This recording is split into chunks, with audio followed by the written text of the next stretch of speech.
It all started the moment I pulled into my own driveway after being gone for just a couple of weeks.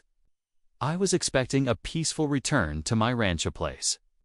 I've owned and cared for longer than most of the neighbors have lived there. But instead of a warm welcome, I found flashing red and blue lights, 2 patrol cars parked near my barn, and a very familiar voice yelling from across the street. Yep, it was her. The infamous self-proclaimed HOA Karen, clipboard in hand, arms crossed. Already halfway through a complaint before I even stepped out of my truck, she marched up like she ran the entire town, accusing me of trespassing on my own property. I couldn't help but laugh, but she wasn't joking. According to her, the HOA had concerns about my unauthorized presence and abandoned-looking property. Mind you, my ranch is fully fenced, has its own private gate, and isn't even technically under the local HOA. But she wasn't hearing any of it. She kept throwing out rule numbers and neighborhood regulations like she had them memorized. The kicker: she called the cops before I even made it through the front gate. But here's where things take a wild turn. What Karen didn't know, and what would soon blow up right in her face, is that I'm not just another homeowner. I oversee HOA operations nationwide. I literally consult and audit HOA boards across the country. My job is making sure people like her don't abuse their power. But I didn't tell her that. Not yet. I decided to play along, let the scene unfold, and see just how far she'd take it before the truth hit her like a brick wall. What happened next? Let's just say the look on her face when everything came out was priceless as I stood there on my own land. Watching Karen talk to the officers like she was the mayor or something, I couldn't help but shake my head. She was ranting about property values, unapproved landscaping, and how she'd never seen me before. I guess 2 weeks away for work meant I suddenly didn't belong anymore. What made it even more bizarre was that she had absolutely no authority. My ranch sits right on the edge of the neighborhood, technically outside the HOA boundary. But Karen's always acted like everything within a 5-mile radius falls under her rulebook. The officers, to their credit, were polite but clearly confused. One of them asked for ID, and I calmly handed it over while Karen kept interrupting, claiming I was lying about living there. She even waved around a printed HOA handbook like it was some sacred text. I could see the younger officer trying not to laugh, while the older one kept eyeing my truck, probably realizing pretty quickly that I was telling the truth. While this was happening, I noticed a few other neighbors peeking out from their porches. Some of them I knew well, and a few even gave me subtle nods of support. But none dared to step in. Everyone knows getting on Karen's bad side can lead to passive-aggressive letters, yard complaints, and mysteriously delayed approvals for the smallest things, like painting a mailbox. What Karen didn't realize was that I've seen this exact kind of behavior hundreds of times. I've worked with HOAs in every region, from tightly packed suburban developments to high-end gated communities, and the one thing they all have in common: that one person who takes it way too far. Karen fit the mold perfectly: self-appointed, power-hungry, and absolutely convinced she was doing what's best for the neighborhood. What she didn't expect was who I really was and what's about to do next. The longer Karen kept talking, the more tangled her story got. She started saying I hadn't submitted a return form to the HOA after being away. A return form. That was a new one, even by the most absurd HOA standards I've seen. She claimed it was in the new community guidelines packet she helped write, though oddly enough, no one else seemed to have heard of it. The officers exchanged looks, clearly realizing she was stretching things. But instead of backing down, she doubled down, saying she had already reported me to the HOA board and was building a case. Meanwhile, I could hear my phone buzzing. In my truck, my assistant had texted me twice already. Apparently, 2 of the HOA board members from her very neighborhood had reached out to my office. They were complaining about Karen's growing obsession with enforcing rules that didn't even exist. One of them even suspected she had been snooping around properties while homeowners were away, taking photos and making notes. That added a whole new layer of concern, not just for me, but for the whole neighborhood. But Karen didn't know any of this. She was still rambling on about how strangers didn't belong and how she was just trying to protect the community. From what, though? A ranch owner quietly pulling in after a work trip. Just then, one of the board members, Lisa, drove by and noticed the commotion. She slowed down, rolled her window halfway, and gave me a knowing look. She didn't stop, but I knew she'd be calling me soon. There was a deeper problem. Here Karen wasn't just a nosy neighbor. She was slowly turning the entire HOA into her personal kingdom. And people were getting scared to speak up. And that's when I realized this wasn't just about me anymore. It was about what she'd been doing while I was gone. And how far she was willing to go to stay in control.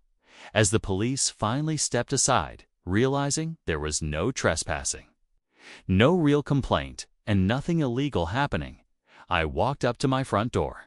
Karen stood on the sidewalk, still fuming, still clutching her HOA handbook like it had the final word. But I could tell something had shifted. Her confidence was cracking just a little. Maybe it was the way the officers didn't back her up, or maybe it was that I hadn't raised my voice once. I just kept smiling, calm. Can't rodant that probably bothered her more than anything. Later that evening, after unpacking and feeding the horses, I got the call I'd been expecting. Lisa, one of the board members, didn't waste time. She apologized first for not saying anything earlier, and then got straight to the point. Apparently, while I was away, Karen had been pushing through new neighborhood rules without votes. She held unofficial meetings at her house, typed up documents on her own letterhead, and even issued warning notices to people who hadn't actually broken any real policies. And because most of the board worked full-time or lived further back from the main loop, they hadn't been able to keep track. Karen had taken full advantage of their silence. The worst part? She'd submitted a motion to try and have my property officially annexed into the HOA jurisdiction. That would have given her actual authority over my land, my livestock, even my fencing choices. She knew exactly who I was and had still tried to slip it through. Lisa admitted she was scared. Karen had already threatened to remove her from the board for being uncooperative. That's when it all clicked. This wasn't just Karen being nosy. This was a full-on power grab. I had enough evidence and authority to shut it down completely. But I wanted to see just how bold she'd get, and how far she was willing to push before the truth hit her square in the face. Just when I thought Karen had already crossed every line, Lisa dropped another bombshell that made everything feel 10 times heavier. She quietly said, "You're not going to believe this, but Karen's not acting alone." My stomach tightened. Turns out, Karen had looped in a couple of newer residents' people who didn't fully understand the neighborhood setup or the actual limits of the HOA's power. She'd convinced them she was temporarily in charge while the board was restructuring, and they were now acting as her unofficial enforcers. One of them had even tried to gain access to my side gate a few days before I got back, saying they were conducting a grounds inspection. Lisa only found out because a neighbor across the road saw the guy poking around my barn area and took photos. And here's where things got even more twisted when Lisa confronted Karen about it. Karen told her flat out that the ranch is going to be brought under control whether he likes it or not. That wasn't oversight. That was personal. I checked the cameras on my property the moment we hung up. Sure enough, there were clips someone in a gray hoodie walking the edge of my pasture, flashlight in hand, in the middle of the night. That wasn't a casual stroll. That was someone looking for something, or trying to set something up. I had a bad feeling this was more than just Karen's obsession with HOA rules. It felt like she was preparing to use any tactic, legal or not, to pressure me out or force me to bend. To make things worse, my assistant sent over a document Karen had drafted. It was labeled Emergency Community Oversight Proposal, and it was already scheduled to be voted on at the next meeting. If passed, it would give Karen and her interim committee direct control over any adjacent land-affecting neighborhood. Aesthetics. And somehow, she had gathered enough signatures to push it forward. She wasn't just trying to play HOA boss anymore. She was trying to rewrite the rules entirely, and time was running out. The night before the HOA meeting, I stayed up late reviewing every detailed camera footage. Emails from board members, screenshots of Karen's fake notices, and that so-called Emergency Community Oversight Proposal. I knew exactly what I had to do. This wasn't just about stopping her. It was about exposing her in a way that couldn't be twisted or walked back. And once she realized who she'd really been messing with, I wanted the truth to land hard. The meeting was packed. More people showed up than usual, mostly out of curiosity about Karen's latest drama. She sat at the front, acting like she was chairing the whole thing even though Lisa was still the official president. Karen began with her usual speech about protecting property values and ensuring standards. But this time, she had a few nervous glances from the crowd. People were starting to catch on when she introduced the proposal and claimed it had full community support. I raised my hand, calm, collected. She ignored it at first, pretending not to see me.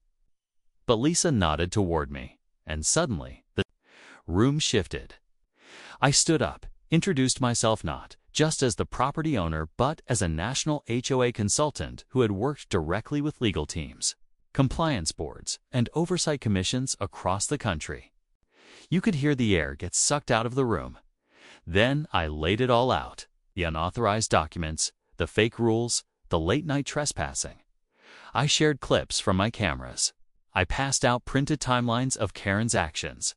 I even had an attorney on standby via video call. Karen's face turned pale.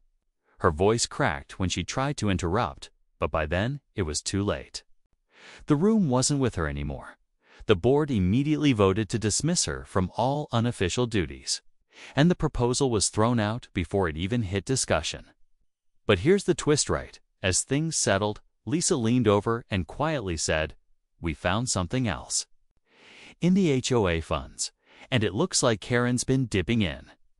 Turns out, the handbook wasn't the only thing she was rewriting. After the meeting, everything unraveled quickly for Karen. Once the board launched a formal audit, it didn't take long to uncover irregular transactions linked to community event funds, maintenance budgets, and even personal reimbursements with no records. The moment real numbers started surfacing, even her few supporters backed off. Karen stopped showing up at meetings, deleted the Facebook group she had made for official neighborhood news, and eventually moved out 2 months later without saying a word to anyone. The board, now fully aware of how easily things had spiraled, took major steps to restore trust. They revised protocols, made sure all proposals required proper board votes, and even invited me to advise on ethical oversight practices. I didn't charge them a thing. I just wanted to make sure something like this didn't happen again. Lisa and I ended up staying in touch, and several neighbors reached out afterward to say thank you. Turns out, a lot of them had felt pressured by Karen for months but didn't know how to fight back. As for my ranch, it's as peaceful as ever. No more surprise inspections, no strange people lurking near the fence, and no more made-up HOA rules showing up in my mailbox. The horses are happy, the grass is green, and I finally get to enjoy coming home again without drama. This whole experience just reminded me how power in the wrong hands, even in something as small as a neighborhood, can do real damage. But it also showed how standing your ground, staying calm, and knowing your rights can shift everything. HOA disputes are nothing new, but when the truth comes out, even the loudest voices can't outrun it. Thanks for sticking with me through this. Wild ride. Stay sharp out there, you. Never know when your HOA might turn into a soap opera.